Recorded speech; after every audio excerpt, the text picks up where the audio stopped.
Bismillahirrahmanirrahim. Assalamualaikum warahmatullahi wabarakatuh. Perkenalkan, nama saya Fatinuha dari kelas F, Program Studi Pendidikan Agama Islam, Fakultas Tarbiyah dan Ilmu Keguruan.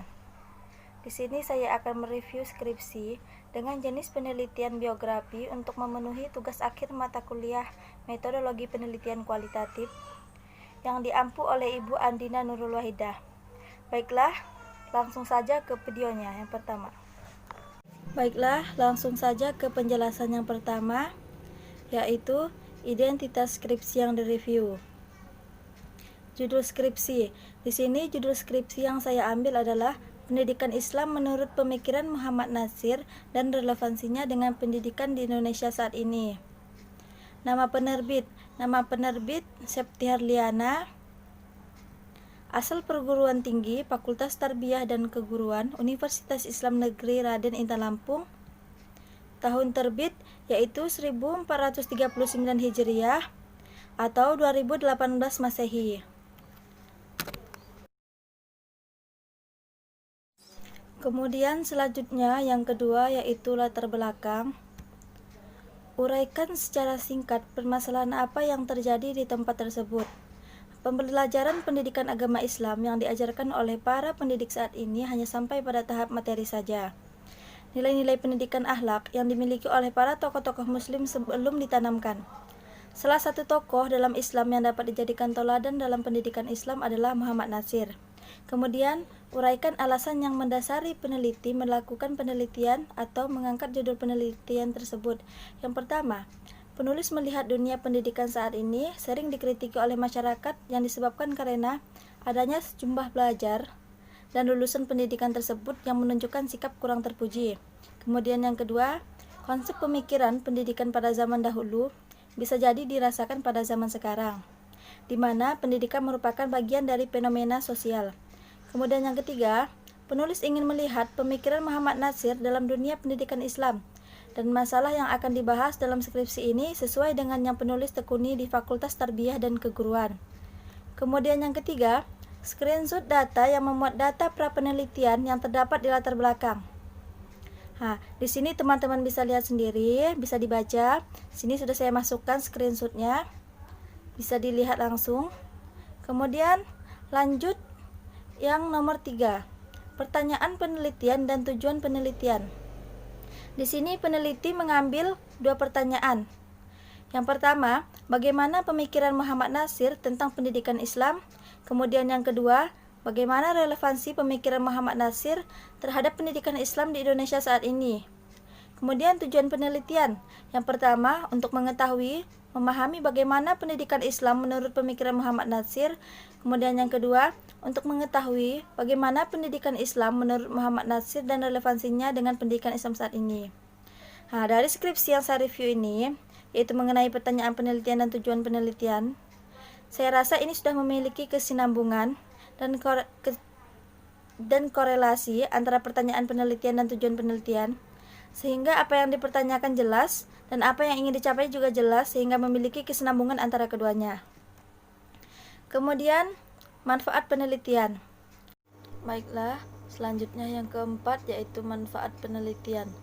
Di sini manfaat penelitian ada 2, yaitu bagi pembaca dan bagi peneliti.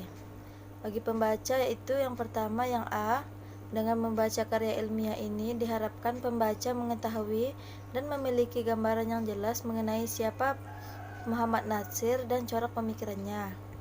Kemudian yang B, memberikan pengetahuan tentang pemikiran Muhammad Natsir, khususnya tentang pendidikan.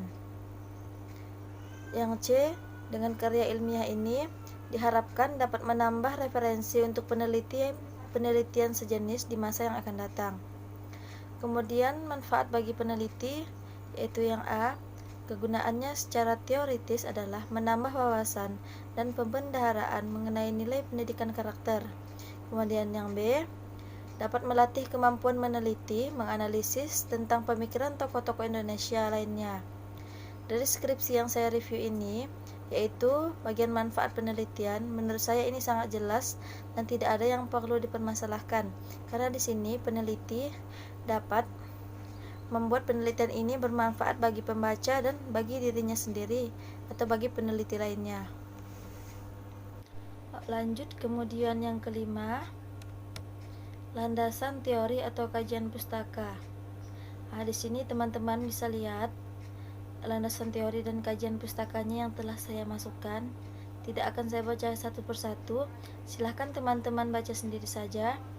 Dan dari skripsi yang saya review, dari landasan kajian pustaka yang digunakan dalam skripsi di atas, menurut saya sudah memenuhi kriteria yang diinginkan, yaitu buku-buku yang digunakan sudah cukup banyak dan memenuhi syarat. Tetapi ada beberapa buku yang kurang lengkap datanya, seperti tahun terbitnya tidak ada, dan saya rasa perlu untuk mengambil referensi dari buku yang data penerbitnya itu lengkap. Baiklah, selanjutnya yang keenam yaitu kajian penelitian terdahulu atau kajian penelitian relevan. Di sini peneliti mengambil dua kajian penelitian relevan. Yang pertama yaitu dari Yuli Alvera, yaitu Konsep Pemikiran Pendidikan Islam menurut Ibnu Khaldun, Lampung, Institut Agama Islam Negeri Raden Intan Lampung 2017. Ibnu Khaldun merupakan salah satu tokoh pemikir Islam yang memiliki pengaruh besar dalam perkembangan ilmu pengetahuan. Kemudian yang kedua, dari Rina Mailiani, yaitu Konsep Pendidikan Islam menurut Ki Haji Ahmad Dahlan, Lampung, Institut Agama Islam Negeri Raden Intan Lampung 2015. Penulis tertarik untuk menggali informasi seputar pemikiran Ki Haji Ahmad Dahlan dalam pemikiran Islam. Ki Haji Ahmad Dahlan adalah tokoh pembaharu pendidikan Islam dari Jawa. Yang mana berdasarkan skripsi yang saya review ini sudah mencantumkan kajian penelitian yang relevan dan sangat berguna sekali, sehingga kita tahu ada penelitian lain yang juga membahas tokoh-tokoh penting di dunia pendidikan dan bisa kita jadikan sumber bacaan juga. Yang mana menurut saya dari kajian tersebut memang memiliki kesamaan, yaitu sama-sama membahas tentang pemikiran seorang tokoh yang sangat berperan dalam pendidikan. Kemudian selanjutnya yang ketujuh yaitu pendekatan dan jenis penelitian. Pendekatan penelitian yaitu kualitatif, jenis penelitian biografi. Di sini teman-teman bisa lihat sudah saya masukkan juga screenshot dari pendekatan dan jenis penelitiannya yang saya ambil. Di sini menurut saya seharusnya peneliti mencantumkan pendekatan penelitian dan jenis penelitian di dalam skripsi secara jelas. Saya mengetahui pendekatan penelitian ini dari judul skripsi dan dari kajian penelitian relevan, yang mana berarti skripsi ini memiliki pendekatan penelitian yang sama. Kemudian jenis penelitian ini juga saya lihat dari judul dan isi skripsi, yang mana membahas mengenai seorang tokoh, yaitu Muhammad Natsir, yang mana tokoh ini sangat berpengaruh dan berperan besar di dalam pendidikan. Yang mana ketika sebuah skripsi membahas tentang seorang tokoh, berarti menggunakan jenis penelitian biografi. Kemudian selanjutnya yang ke-8 yaitu tempat dan waktu penelitian. Tempat penelitian dilakukan di Bandar Lampung. Kemudian waktu penelitian dilakukan dari bulan April sampai bulan Juni tahun 2018. Kemudian selanjutnya sumber data penelitian. Sumber data penelitian di sini ada dua. Yang pertama yaitu sumber data primer, yang kedua yaitu sumber data sekunder. Sumber data primer di sini adalah data yang penulis ambil dari karya tulis asli dari seorang tokoh yang dibahas di dalam penulisan skripsi ini, yang diantaranya adalah tulisan langsung dari Muhammad Natsir. Kemudian sumber data sekunder adalah sumber data yang didapatkan dari penulis lainnya yang membahas tentang tokoh tersebut. Ya, misalnya seperti ditulis oleh tokoh lain, tapi yang dibahas itu tentang pemikiran Muhammad Natsir. 10 yaitu teknik dan instrumen pengumpulan data. Di sini peneliti hanya menggunakan teknik pengumpulan data dengan teknik dokumentasi, dan instrumen yang digunakan hanya buku-buku, majalah-majalah, pamflet, dan dokumen. Saya rasa dengan menggunakan teknik dan instrumen pengumpulan data yang peneliti lakukan ini, saya rasa sudah cukup, karena Memang di sini peneliti hanya mencari informasi atau data dari buku-buku terdahulu atau buku-buku yang berkaitan dengan pemikiran Muhammad Natsir. Kemudian selanjutnya yang 11 yaitu teknik pemeriksaan keabsahan data, yang mana dalam skripsi yang saya review ini yaitu pendidikan Islam menurut pemikiran Muhammad Natsir dan relevansinya dengan pendidikan di Indonesia saat ini, tidak ada mencantumkan teknik keabsahan data yang digunakan. Menurut saya seharusnya teknik keabsahan data ini juga penting dilakukan dan dicantumkan di dalam skripsi, karena itu bisa membuat para pembaca menjadi ragu apakah skripsi ini melakukan pemeriksaan keabsahan data atau tidak.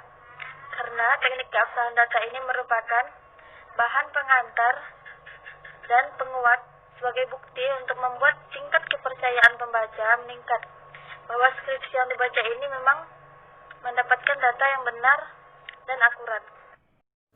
Kemudian yang terakhir yaitu teknik analisis data.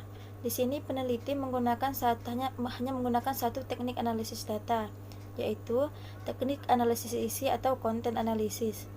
Yang dimaksud dengan analisis isi adalah penelitian suatu masalah atau karangan untuk mengetahui latar belakang dan persoalannya. Content analysis merupakan teknik penelitian yang ditunjukkan untuk membuat kesimpulan dengan cara mengidentifikasi isi pesan pada suatu buku. Menurut saya, dengan menggunakan satu teknik analisis saja sudah cukup. Karena pada penelitian ini, peneliti hanya menggunakan instrumen, buku, pamflet, jurnal, dan dokumen lainnya. Dan saya rasa dengan menggunakan teknik analisis data ini sudah cukup dan tepat, karena tidak perlu banyak menggunakan teknik karena disesuaikan dengan instrumen apa saja yang dia gunakan. Mungkin sekian review skripsi dari saya, kurang lebihnya saya mohon maaf.